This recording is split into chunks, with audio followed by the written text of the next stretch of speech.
इस वक्त मेरे साथ मौजूद हैं चिराग पासवान।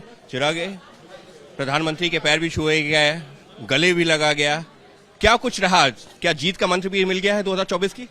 बिल्कुल, प्रधानमंत्री जी ने अपनी बातों में यकीनन 2024 चुनाव को लेकर तमाम बातों को बहुत मजबूती से उन्होंने रखा। तमाम एनडीए के घटक दलों ने भी अपने अपने सुझाव, अपने अपने मत को उन्होंने मजबूती से रखा। पर हाँ, वो एक खूबसूरत लम्हा मेरे लिए ज़रूर था व्यक्तिगत तौर पर, जब प्रधानमंत्री जी ने मेरे गालों पे हाथ रखकर, मेरा सर अपने कंधे पर रखकर मुझे गले लगाया। ये वही रिश्ता है जिसका कई बार कई लोगों ने मजाक भी उड़ाया कि आप अपने आप को हनुमान कहते हैं, ये कहते हैं। पर ये हमेशा से मैंने और मेरे प्रधानमंत्री जी के बीच में हम लोगों ने शेयर किया। मेरे प्रधानमंत्री मेरे साथ तब खड़े थे भाई, जब मैं अपने सबसे कठिन दौर से गुजर रहा था, जब मेरे पिता अस्पताल में थे। उस वक्त उन्होंने जिस तरीके से मेरा साथ दिया, मेरी हिम्मत बांधी, मेरे परिवार की, उसको मैं कभी भूल नहीं सकता। और मुझे लगता है उसी रिश्ते की एक झलक आज देखने को मिली, जिस अपनेपन से एक पिता की तरह उन्होंने मुझे गले लगाया।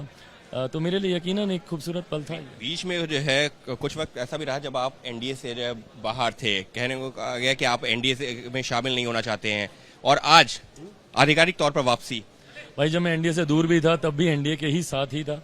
कई बार मुझ पर ये आरोप भी लगाए गए कि भाई आप जहां बुलाते हैं चले जाते हैं, उपचुनाव हो। मेरा विश्वास मेरे प्रधानमंत्री पर अटूट रहा है और वो किसी भी परिस्थिति में ना हिला ना डगमगाया। आपने किसी भी परिस्थिति में कम से कम ये नहीं मुझसे सुना होगा कि मेरा विश्वास मेरे प्रधानमंत्री से कभी हिला। तो वो विश्वास उनके साथ हमेशा रहा है और मैं मानता हूं देश को आगे लेकर जाने का सिर्फ एक ही व्यक्ति में आज की तारीख में क्षमता है, वो है हमारे मौजूदा प्रधानमंत्री आदरणीय नरेंद्र। नीतीश कुमार भी यही आरोप लगाते रहे कि आप बीजेपी के इशारे पर जो है उनकी सीट उनको हरवाया गया चुनाव, इस तरीके का आरोप आपके ऊपर लगता रहा है? मुझे नहीं लगता कि भारतीय जनता पार्टी को इस तरीके के षड्यंत्रों को रचने की जरूरत है। 2020 का फैसला पूर्णतः पूरी तरीके से मेरी पार्टी के द्वारा लिया गया वो फैसला था। बिकॉज जिस तरीके से नीतीश कुमार जी उस अलायंस में हम लोग को कॉर्नर कर रहे थे, हम लोगों के लिए निकलने के अलावा और कोई विकल्प उसमें था नहीं।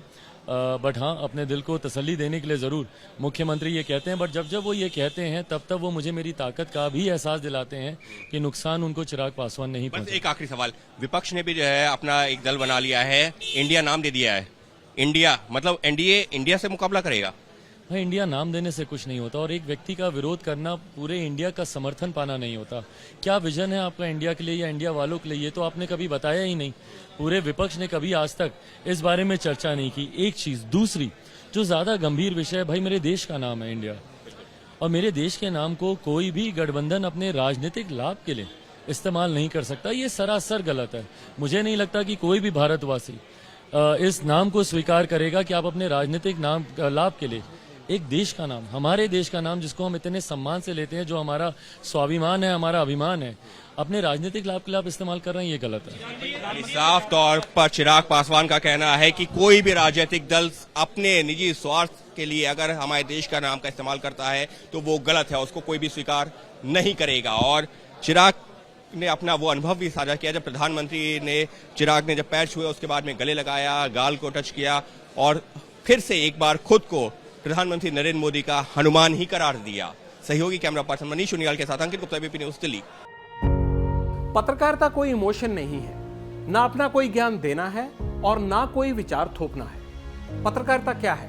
पत्रकारिता का मतलब है सही जानकारी इकट्ठा करना और तथ्य बताना। पत्रकारिता आज जितने महत्वपूर्ण दौर में है, शायद पहले नहीं थी। इस दौर से निकलने के लिए सिर्फ सच दिखाने की जरूरत है, वो सच जो आपके हित को आगे रखे। इसलिए अब रात 9 बजे प्राइम टाइम नहीं होगा, ये आपका टाइम है। जगविंदर पटियाल के साथ देखिए पब्लिक इंटरेस्ट 17 जुलाई से सोमवार से शुक्रवार रात 9 बजे सिर्फ एबीपी न्यूज पर।